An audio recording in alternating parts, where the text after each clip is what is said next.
Do you suffer from heartburn, bloating, brain fog, maybe a weakened immune system? A lot of people at home are going check, check, check. Dr. Forrest Sauer from Twin Oaks Health joins us this morning with 3 easy steps to help improve that gut health. Get that bulletproof,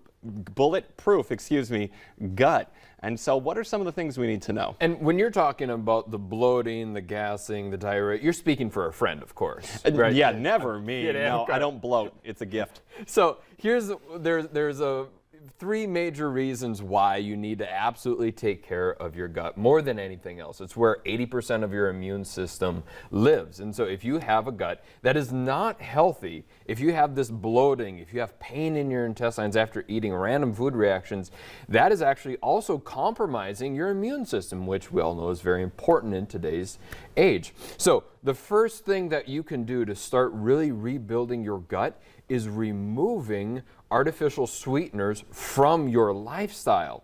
And this is something that can be very controversial. Like, there's a lot of artificial sweeteners in foods that are available today. In fact, I don't know if it still is, but up until very recently, it was also recommended in a lot of diabetics to have more artificial sweeteners instead of the real sugar. Exactly.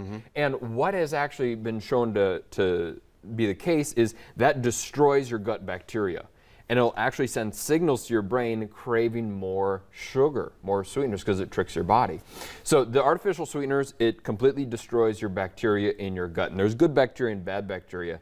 And it allows that bad bacteria to really start to increase and rise.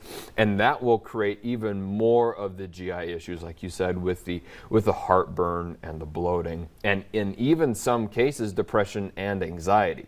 So that's tip number 1. Artificial sweeteners. Get them out. Get them out. Just completely remove them. And it's okay if you have some hangover feelings. If there's a little bit of period of time where you're like, oh dang, I don't feel so good. That's okay. That's normal, because those are chemicals that are no longer in your body. I really appreciated seeing People's Rising Academy earlier, because we're very, very closely aligned in our way of thinking.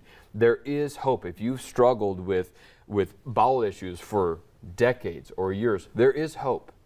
There are things that you can do to start rebuilding and completely turning around your health, even if you've been drinking diet soda for years and years and years. So the next one is start reducing the amount of caffeine.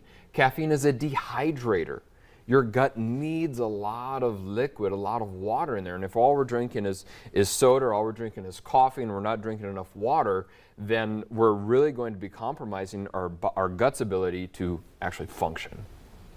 So, and then the third, so we talked about artificial sweeteners, we're talking about water, and then the last one is identify foods that are good for you and foods that are bad for you.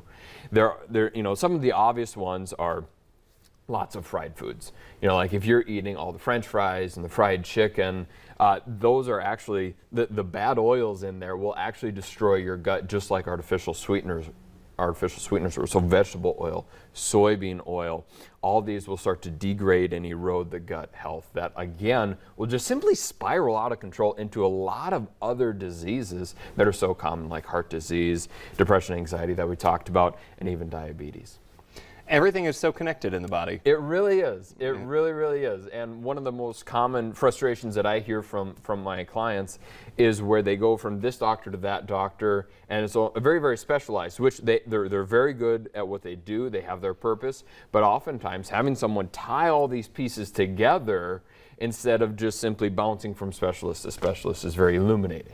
And I feel like a lot of people self-diagnose with Dr. Google. Yeah, I'm lactose, or I can't have gluten. And for some people, that's very, very real, and definitely a concern. But for some people, after you're talking here, I kind of have a feeling it's maybe not so much that, it's maybe a bunch of the other stuff you're also eating or doing in your life. Absolutely. You need to really look at the holistic approach. And so if you've already tried going gluten-free, for example, since you brought it up, if you already tried going gluten-free and you don't feel any difference, like it didn't work for me, then there's something else that you're eating that is not working, that's also tearing your body down. I call it finding foods that are building your body up, finding the foods that are tearing your body down, and oftentimes there's multiple foods that are tearing your body down, and we're not finding that right combination. So that's what we help guide our clients through. All right, so if I want to find that right combination, how do I get a hold of you? Just visit our website or give us a call, twinoakshealth.com. Yeah, we got our information up there. Awesome. So we always want to start clients off in the right frame of mind because we do practice differently than most other clinics. We educate our clients on what it looks like to realistically live this lifestyle out. So we always start with some education. All right, love it. Dr. Sauer, thanks for coming on. All right, thank you. Coming up on today's show, a sneak peek at the F5 Project's Opportunity Ball. We're talking to the keynote speaker. That's up next.